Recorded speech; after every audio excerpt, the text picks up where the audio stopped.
Hey guys, Luke here. Welcome to 10 things you may or may not know about World of Warcraft. If you do enjoy this video, make sure to like it, favorite it, and even subscribe. Enjoy, guys. Some warlocks used to dismiss their pet once they got the Living Bomb debuff on Baron Geddon in Molten Core, and then resummon him in a crowded place like the auction house. When the debuff would count down, it would explode and pretty much one-shot everybody around you. This was made famous in a video that got millions of views, and it was fixed shortly after. With the release of Mists of Pandaria, the Alliance have 50 different race-to-class combinations, whereas the Horde have 51. For the Horde, anyone? Altogether, that's 108 different race-to-class combinations with the addition of the Pandaren. If you also include sex into the situation, that's 216 different combinations. That doesn't even include or even scratch the differences that you can get from changing your skin tone or changing your haircut or your hair color or your beards or your piercings. So the next time you think, my character's not very unique, think again. Did you know that Mila Kunis, aka Meg from Family Guy, used to play World of Warcraft, and pretty hardcore as well?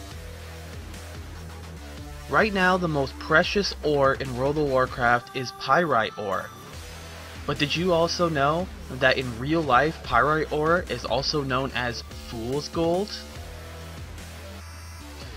There was another glitch back in the day that warriors actually had an extra talent point. This wasn't like this for very long, but this was really made famous by a warrior named Pat. He was a Tauren warrior, a high warlord, Tauren warrior, in an epic video where he was just completely destroying everybody.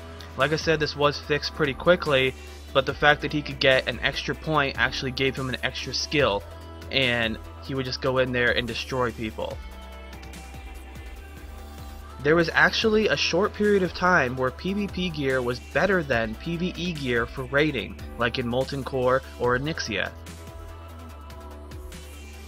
One of the most famous World of Warcraft players, known as Athene, is actually 31 years old. If you've been watching him for as long as I have, wrap that around your brain for a minute and it makes you feel a little bit old. There used to be this glitch in World of Warcraft for paladins, and it was known famously as Reckoning Bomb. In their protection spec, there was a actual talent called Reckoning, and you could put points into it, and what it would do is every single time you were crit, it would add a combo point to you, and that combo point would award an auto attack.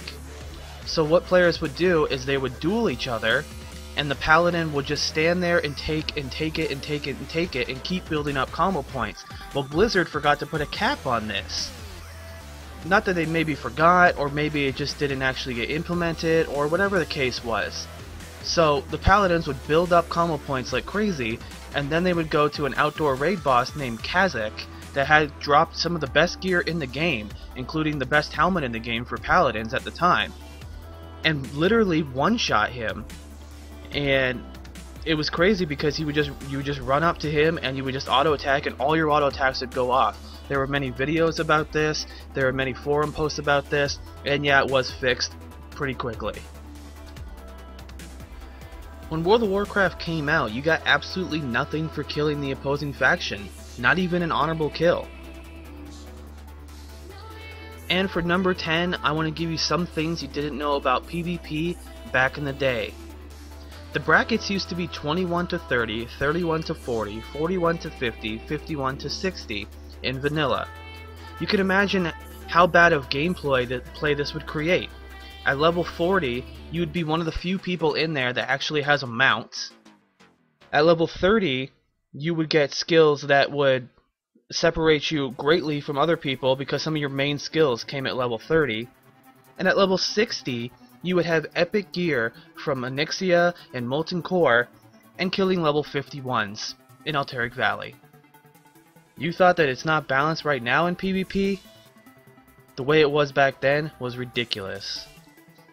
And for the final thing, the best PvP items in the game aside from rank 13 and 14 items were reputation items from Arathi Basin, Alteric Valley, and Warsong Gulch. unless you pretty much had a pre-made group running you over and over and over again for weeks at a time, well, most players didn't even obtain this stuff. By doing it by yourself, it would take months, maybe 6 months or more of grinding out that rep by itself, and you'd only have to do that battleground. You couldn't just switch, I'll do this one, and then I'll do this one, and then I'll do this one. There was no way. Most players only got the Alteric Valley one just because those games lasted forever, so you would get a lot of rep from those. And they had some famous items like Unstoppable Force and Immovable Objects. But just think about that the next time that you complain or people complain about, oh, I get gear too easy now. I do agree that it is a little too easy and they should kind of back it up a little bit and add some kind of challenge to it. I agree there, but not like it was back in the day. That was ridiculous to get that gear. So I do hope you enjoy these 10 plus things you may or may not have known about World of Warcraft. Remember to like, favorite, and subscribe.